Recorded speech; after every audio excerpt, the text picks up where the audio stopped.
In today's video, I'm going to teach you how to insert a column in Smartsheet. Let's start right in your project sheet. Look across the columns until you reach the far end on the right. At the edge of your last column, you'll see a small plus sign next to a placeholder column header. That plus sign is your shortcut to adding a new column exactly where you need it. Go ahead and click it. When you do, Smartsheet opens a compact menu that lets you choose the type of column you want to add. This keeps the process quick and consistent, and it ensures the new column is set up to hold the right kind of information from the start. You'll see a few clear categories in this menu. Basic is perfect for general use, like text/number for notes, IDs, or any mixed content, checkbox for simple yes or no tracking, and drop-down for standardized choices that keep your data clean and easy to filter.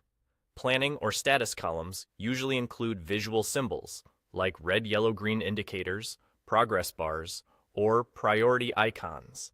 These are great when you want to scan a sheet and instantly understand how things are going without reading a lot of text. Date columns do exactly what they sound like.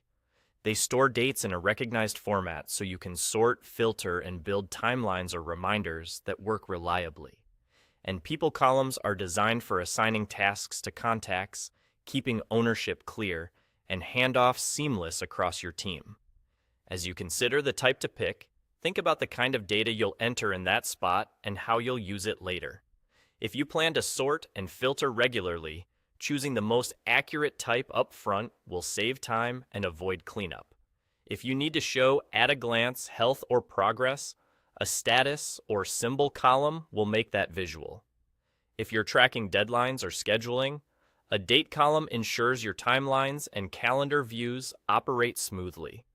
And if accountability matters most, a people column makes ownership obvious. Once you've decided, simply select the option that matches your need. Smartsheet adds the new column right away, aligned with the rest of your sheet so it's ready for data entry, formulas, and reporting. The structure you choose here also improves dashboards and summaries later because consistent column types are easier to reference and visualize. That's all there is to it.